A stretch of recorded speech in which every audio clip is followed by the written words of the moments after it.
A very good evening to you. We start with some breaking news. A second innocent victim of violent crime over Christmas has been named tonight. Cody Fisher, a promising footballer, was stabbed to death in a Birmingham nightclub. Follows the murder of Ellie Edwards, a young beautician, shot dead in a Merseyside pub. Tonight, Sky News has spoken to the chairman of Stratford Football Club, Jed McCrory. He was speaking to our correspondent, Becky Johnson. Cody Fisher was when I came to the club 4 years ago. Cody was one of the first signings of the club. He'd just come out of Walsall. He's a talented footballer, but more importantly, he was a lovely person. He was just a lovely lad, a cheeky smile on his face, young blonde hair, blue eyes. He didn't have a bad day. And I said to you earlier that I know people say that, but he didn't. He played football in the car park with the kids. Just a great kid. And everybody knows, everybody who's spoken to some of the young kids, they all know each other. It's going to be a hard one to take this for everybody. Everyone at this club, he was so well liked. Just speechless. Just anything we could do to help, we'll do. I'm just so sorry for him.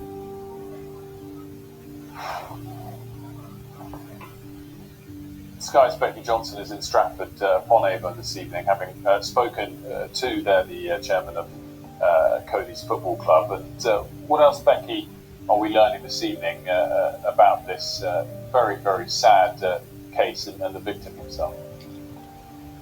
Well, you heard there and saw the emotion, the devastation that the death of his 3-year-old Cody Fisher has caused for the chairman of the football club here in Stratford, also his fellow players. They all know each other so well, and we have also had a statement from a family member, a brief statement this evening, which said, "They've broken our hearts and lost my best friend.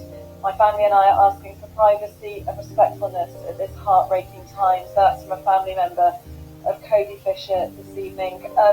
Just shock, disbelief. People who knew Cody, he had many friends. I've been speaking to friends of his. He was well known within the footballing world in the West Midlands because he played for a number of local clubs. They all say the same thing, that there wasn't a bad bone in his body. One of his friends who played with him at Bromsgrove said that they went on an end-of-season holiday to Portugal last summer, and he said that he was the kind of friend who would do anything for anyone, and indeed he was out with friends at the Crane nightclub in Birmingham last night. Just simply, we're told by people who know people who were there, enjoying himself on the dance floor, just dancing with a girl, somebody said, when he was stabbed. Inexplicably, people who know him say that he just was such a lovely young man. And the police were called about 11:45. This was just before this big club event was due to end. Very, very sadly, around half an hour later, Cody was pronounced dead. We know that one of his friends was also assaulted, but has now been released from hospital. So the police say that they are really keen to speak to anyone who was at that club night. We know from the club's own social media that there were hundreds of people on the dance floor. It was absolutely packed at the time. I've spoken to a member of staff who says it was just mayhem when this stabbing happened. People running out of that club, obviously scared when they heard what had happened. But the police say they want to speak to anyone who was there, anyone who might have seen what happened, anyone who might have been filming on their phone around that time, might have some evidence that could help lead to whoever did this.